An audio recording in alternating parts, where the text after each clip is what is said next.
Welcome to What to Think, VentureBeat's tech news podcast with me, Dylan Tweeney, and Jolie Odell. Hello. This podcast is brought to you by New Relic, and we're recording in their lovely studios here. This week's guest will be Micah Baldwin, who is a mentor at 500 startups. I hear they're doing well. I think they're doing pretty well. Have they actually invested in 500 startups? I don't know. I think that's like some kind of long-running McClure gag that I never bothered to look up. All right, well, all that and more coming up in our conversation with Micah. But first, the top tech news of the week, some of the most popular stories on VentureBeat.com. Yeah, speaking of New Relic, can we just talk for a second? Like, we're here in their studio. Let's shit talk them a little bit. Okay, well, they did just raise a huge round of funding, $100 million. And are we seeing any of it? No. I was very disappointed not to see that stack of dollar bills in the lobby when we came in this morning. I know, and wasn't it supposed to be like they just should put Loose Ernie in the middle of it in some swim trunks and just have him swimming around in the huge pile of, like Scrooge McDuck. That's how I thought it worked. I figured that's how it works, yeah. So New Relic provides software tools for developers to monitor what their apps do and get metrics on things. Really advanced, real-time, crazy stats for applications, business applications, and also technical code side stuff. And there's a ton of demand for that because everybody wants to know more about their apps. Everybody needs data. I don't.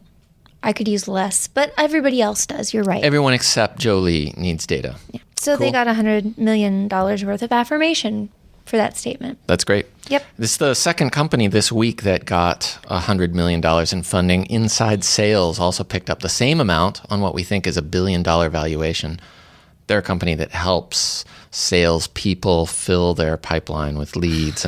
Because everybody needs leads. Well, no. You got to sell stuff. Okay, and I know this is a really big story because it's $100 million, but I just find sales and marketing software are not that interesting. Well, you think so, but... Yeah, a lot of people think so. A lot of people don't think so. A lot of people think it's really fascinating because that's the engine that drives business. Once you got a product, you got to sell it. You think your engineers would be working for very long if they didn't have salespeople and marketing people to package up their products? You make that argument. I'm just going to go live off the land. Inside Sales, $100 million. Congratulations. Yay for you guys. Good for you. This week, Microsoft announced a really bad bug in Internet Explorer. So if you're one of the 30% of people out there who are still using IE. Oh, is it only 30 now? It's pretty small. You might want to find a different browser. Basically, this is a really bad bug. If you visit a malicious website, the programmers of that website could get it to execute almost any code they want on your computer. And this applies to all versions of Internet Explorer from 6 through 11. This sounds really vague and really bad. So what do? You just stop using the computer for a few days? Well, Microsoft actually published, to their credit, they said, hey, there's a problem, and here's a long list of operating systems and browsers that are affected, and here's how you fix it. Now, Microsoft historically has been really good at that. They're very good at letting you know what the problems are. But in this case, the solutions are pretty geeky. You have to go into Internet Explorer settings and turn off ActiveX scripting for the local and internet domains. Yeah. Or you could just download Chrome or Firefox. Although Microsoft didn't recommend that. I wonder why. But I am recommending that. Okay, so just stop using Internet Explorer, your friendly technology solution from Dylan Tweeney, who asks, have you tried turning it off and turning it on again? That works too. Okay. So, let's talk about people who quit and got fired this week, because there was so much of that. Oh, there was a lot. Yeah. Google bid adieu to Vic Gundotra, who was he kind of led up their social media, whatever that was. Right. Yeah, I mean, he led Google Plus for the last couple of years. Before that, he did Google Wave. Remember that? I do. What was the one before Wave? Yeah, Buzz. Remember Buzz. Was he Google behind Buzz? I don't know if he was behind Buzz. It's interesting. It's like talking about Alf. That's how it feels to me right now. A lot of people are speculating that Vic's departure means that Google is changing directions on Google+, that it's not really working as a social network per se, so they want to make it more into kind of the infrastructure underneath all their other products. Okay, I just need everyone to shut up and brace themselves. It's a rant, and it's happening here and now. Stand back. Okay, Google Plus was never intended to be a social network. At its launch, I was talking to some of the people who did build it with their hands, not necessarily Vic, and the idea was that this would become Google's way of managing your identity across all the different Google products, which it has become. You are now your Google Plus identity on Gmail, YouTube, everywhere. And one guy leaving the company is not going to deconstruct how Google sees you as an entity across all its different properties. The people who are speculating about this are stupid. Well, I'm done with my rant. I would drop Jolie. the mic, but it's a desk mic. If you were reading VentureBeat.com, you might have gotten some of these stories, which Jolie wrote a couple of years ago about the larger Google Plus strategy being exactly that. It just so happens that, somebody leaves, and a lot of bloggers use that as an excuse to talk about maybe things are changing. Reading the tea leaves. Things never change. Bloggers need to go home. Apart from that embed in Gmail, I don't think anybody is using Google Plus. No, but if you're logging into things, you are using Google Plus. You just don't know it. Exactly. And that's why I'm going to live off the land.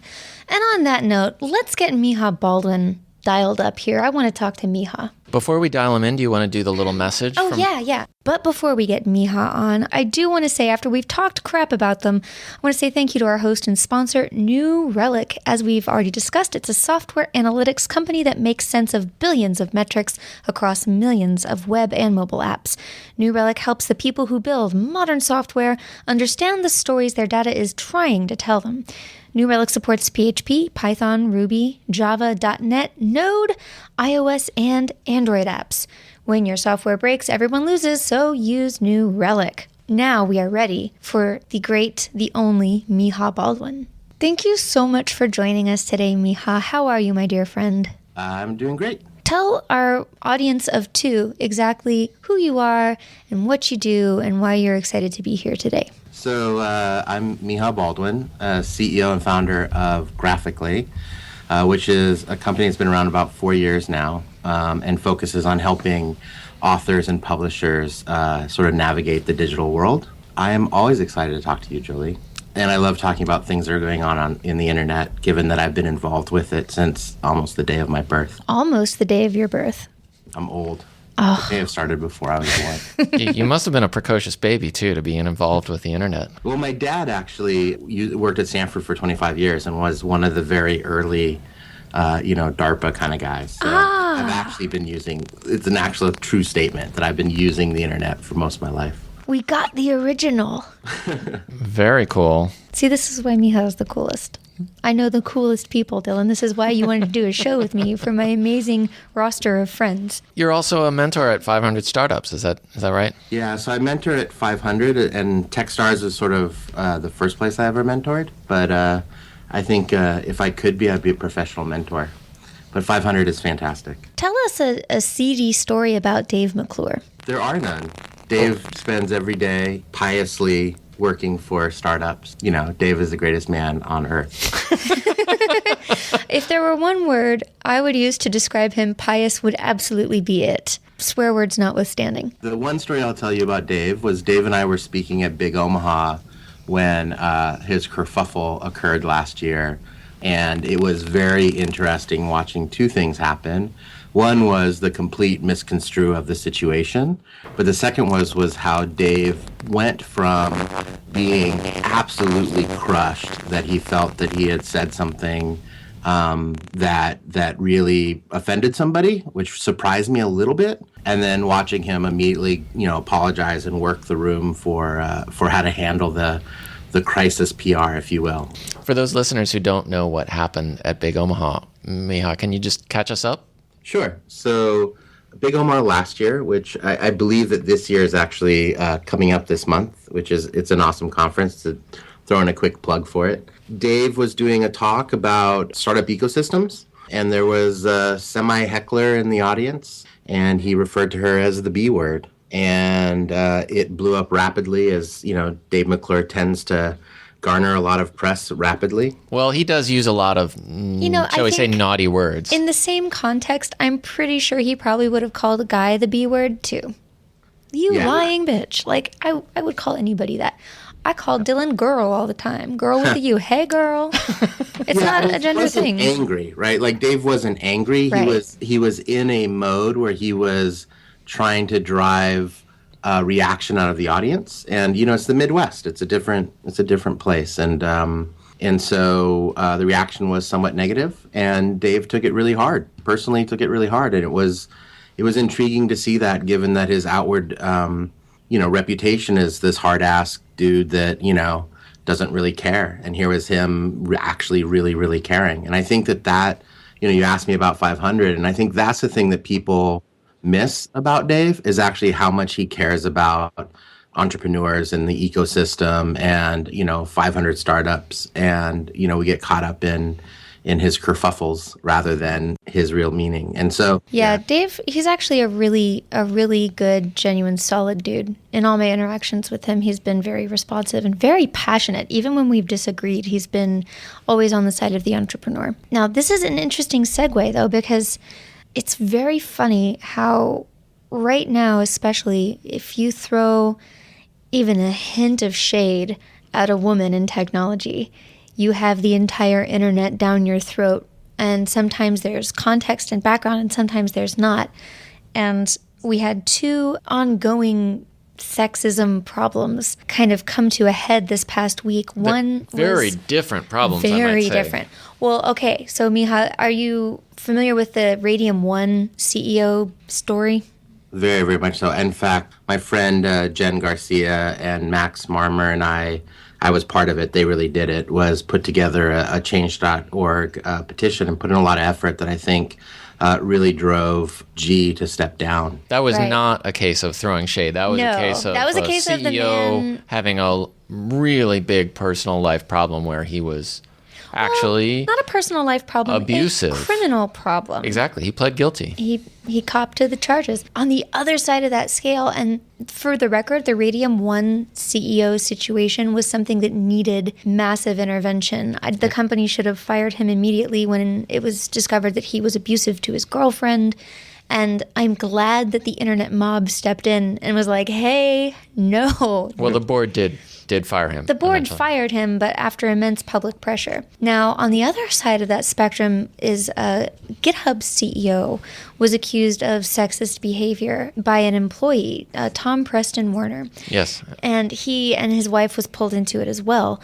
And the results of a long investigation came back that shows that GitHub did not have a sexist or discriminatory work environment, and that Tom wasn't being sexist. He was just kind of being pushy. He had made some mistakes, though, that cost him his job at the company. Yeah, they said he was too confrontational, and he let his wife work at the office, which was awkward for everybody. But that's one where the internet also kind of ganged up. And it's weird because on the one hand, I do agree with the internet mob sometimes when they want to get people like G out of the C-suite where he does not and never did belong. And on the other hand, where there's all this gray area and there's so much that's unknown about a situation, the internet mob still wants to jump in and drum somebody out of office. And it gives me mixed feelings, like the whole Brendan Eich thing did, too. Must be scary for an entrepreneur, though. I mean, a tech entrepreneur in particular, in that, you make some mistake personally, and that could impact your job. My belief is that if you're a good person, you have nothing to worry about.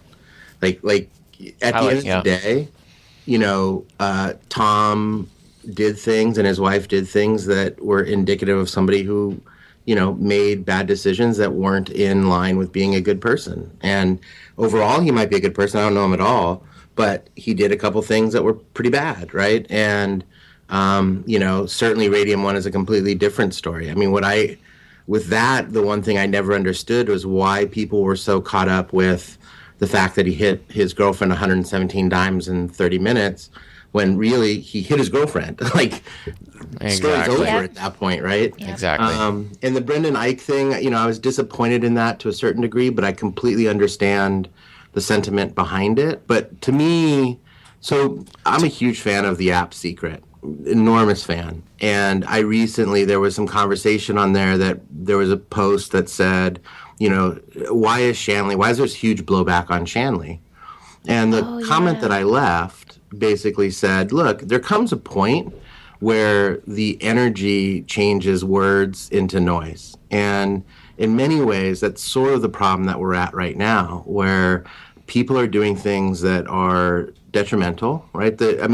In addition, Tom apparently was asking employees to work on non-GitHub related things, which, as a CEO of a company, like, I'd fire anyone who was doing that. Yep. Your job is to work on my stuff. But at the end of the day, I think the biggest problem is that the energy has been expended in such a way where the conversation has gotten lost among all of the activity. It's unfortunate because I think the conversation is a good one, right?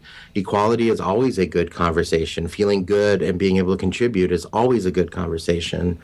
Being a good person is always a good conversation. And we've gotten to a point now where, it's about who can scream the loudest, the fastest. And it's disappointing. That is unfortunate.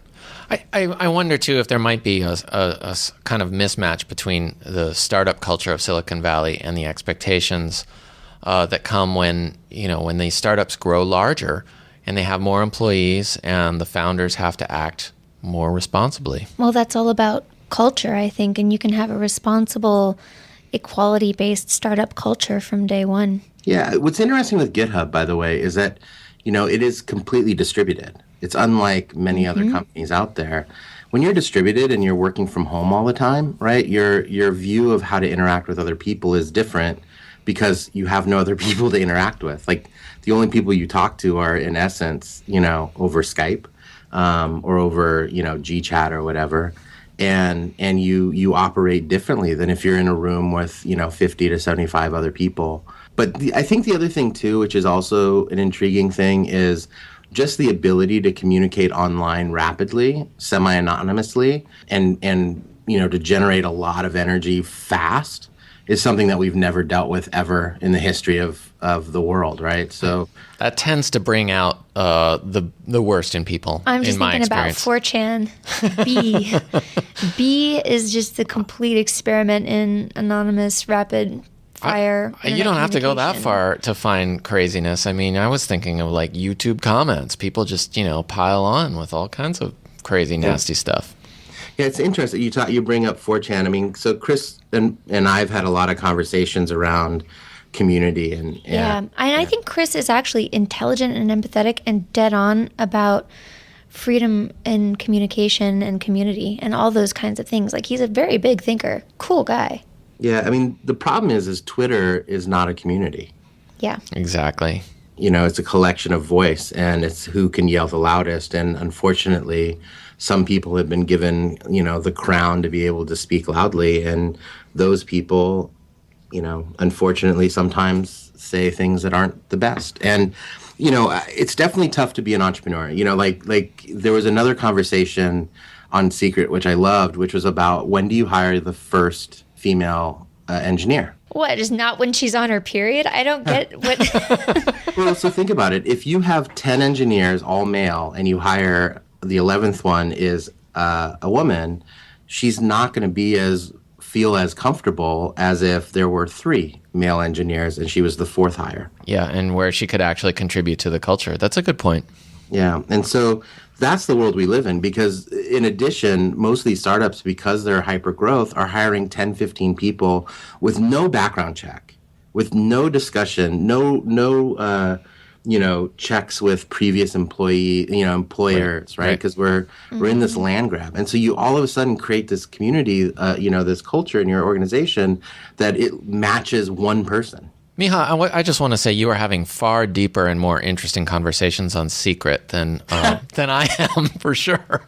I love it. It's literally my favorite app in the world, and it's I keep getting yelled at about it every day, but I take it as pure entertainment. Who's yelling at you? People in your real life or people on Secret? Yeah, I'm probably their biggest evangelist right now. And every time I talk to somebody about Secret, somebody's like, "Oh, that's the worst app ever. All it is crap and sex." And I'm like, "That's what makes it awesome." It is That's a lot kinda of how I sex feel and a about it. lot of cocaine and a lot of horrible. But you know what?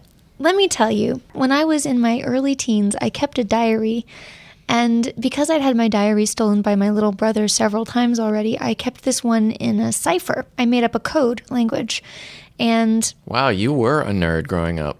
well, yeah. And I had so much to say and I had so many thoughts and I knew that I'd get the crap beat out of me if anybody found out about them. So I had this code. And I made the mistake of writing down the cipher. And so, of course, my diary was found by my parents and it was read and It was I was hacked. punished Your diary was accordingly. hacked. And I cannot wait for all you fools to get busted as soon as Secret gets hacked and we find out which VC has been doing all this cocaine. It's happening. The day is coming and I will be standing there wiping my hands, laughing. Well, let me say that I've put nothing in secret that I haven't said publicly to people. Here's where secret for me sort of tipped the scales as a positivity. You know, I suffer from depression and other things and thoughts of, and I always say this because it sounds horrible and it's really not, but since about the age of 12, I've thought about suicide every single day. It's part of the way my brain problem manifests. And sometimes it's worse than others. I've never been close to actually doing it. Nobody be scared. Nobody give me a call. But I posted on Secret, hey, today I'm actually kind of sad. 54 responses within 20 minutes of friends and friends of friends that were like, hey, phone numbers, names, like everyone broke the secret code immediately. And I was like, you know what? We may all be a bunch of jackasses, but at the end of the day, when somebody really needs help, there are a million people that are there as fast as possible. And for me, Secret just showcased that. And I see it constantly inside of the startup ecosystem, the way that the world works in our world. And that, for me, I will stand behind that app forever. It'll have its bullying moments. It'll have its hack. It'll have everything. But at the end of the day, we have a world of good people that do stupid things.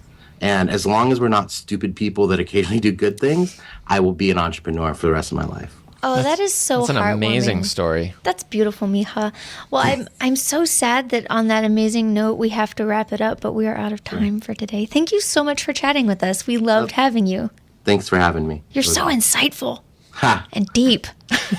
Nice break from my blathering. It's been great talking to you, Miha. Thanks, guys. It was nice to talk to you guys. This has been another episode of What to Think with VentureBeat's Dylan Tweeney and me, Jolie Odell. Thank you so much to New Relic, our sponsors, and Micah Baldwin, our special guest. Catch you next week.